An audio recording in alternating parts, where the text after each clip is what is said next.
زهرا بیگ فرزند غلام حسین بیگ ساکن خرمیز مهریز در سن 3 سالگی قرآن خوندم و 5 سالگی ایمان داشتم و خونده بودم همه چیز را غیر از قرآن ها 3 سالگی خوندم و یواش یواش رفتم جلو. هر چی که خوندم چون که علاقه به خوندن و نوشتن داشتم با ذوق می نوشتم.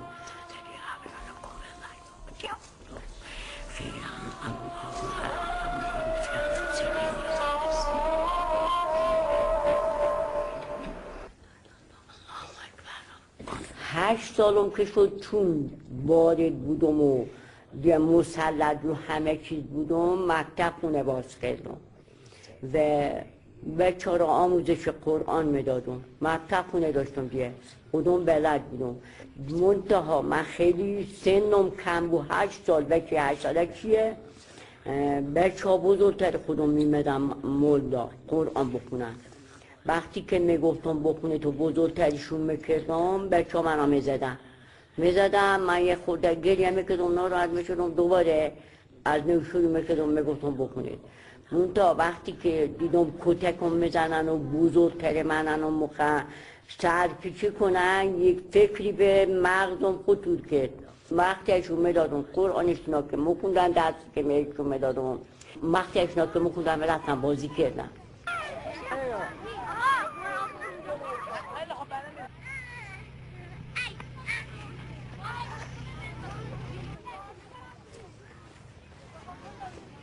به این خاطر پیشرفت کردم و هی بیشتر شدن. از هر کدام جایی بچه ها از اطراف میمدن، راه دور نزدیک بزرگ کوچیک میمدن تا به کار من به جایی رسید که زن های بچه داد که بچه داشتن میمدن پلو من. یواش یواش پیشرفت کردم و 12 سالم شد و 15 سالم شد و همینطور پیشرفت کردم.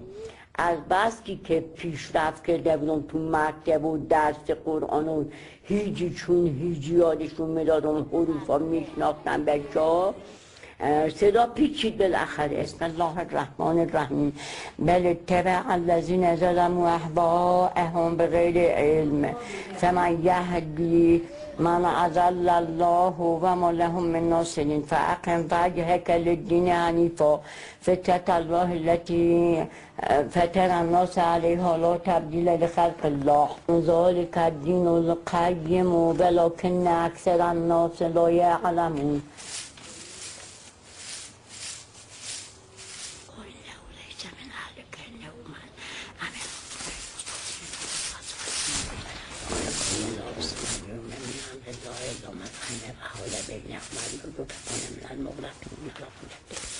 نقيل يعز بين وهيكل له سماوات ليس الماء وبقي الأمر واتبعت على الجيل فكذبوا قريبكم الظالم لم يظنوا أن ربه تقول الرب إنها بني من أهل بحر من عبادك.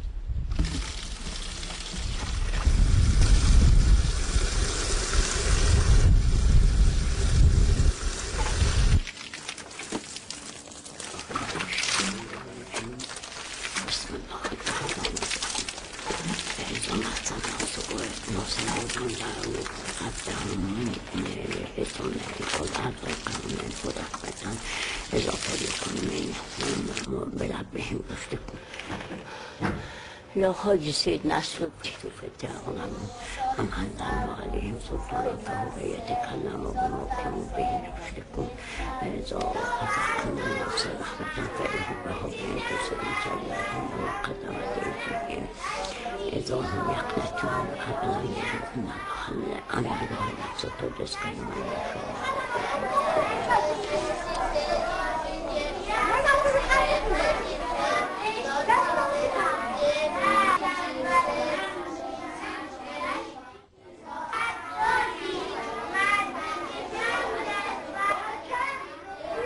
سلام پسر قشنگ خیلی خوب پسر مؤدب آفرین باریکلا پسر خوب نازتا بشم تو فرزند منی خب تو من مثل مامانت خب من تو خونه هم آخه با CD آخه با کامپیوتر اینا من باش کار میکنم.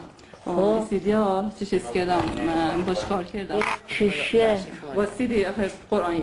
CD آخه با کامپیوتر اینا من باش کار میکنم. من هیچ وقت اینا خوشم نمیاد. من ببینید قرآن تو کتاب تو درس و قلم و کاغذ و خط شما خوب با سیبارت در باشید معلمت خوب اینجا خود درس خوندید شما.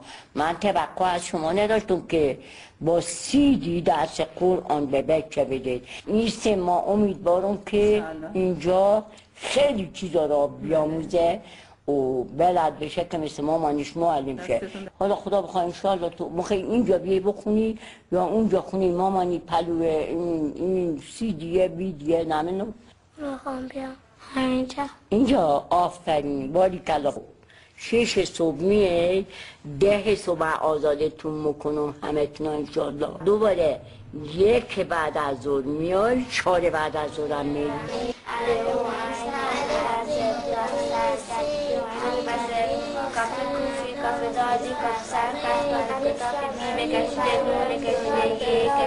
بچه‌ها زیاد بودن.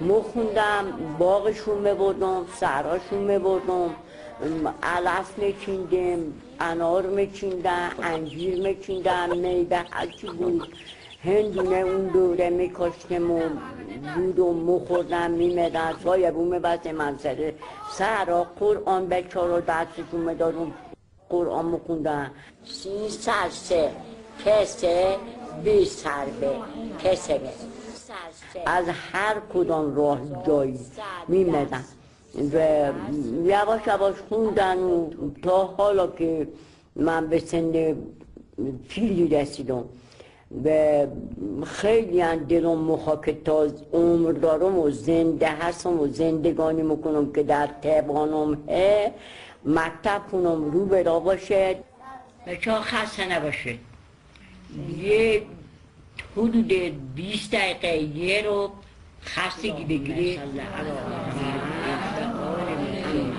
خسته نباشه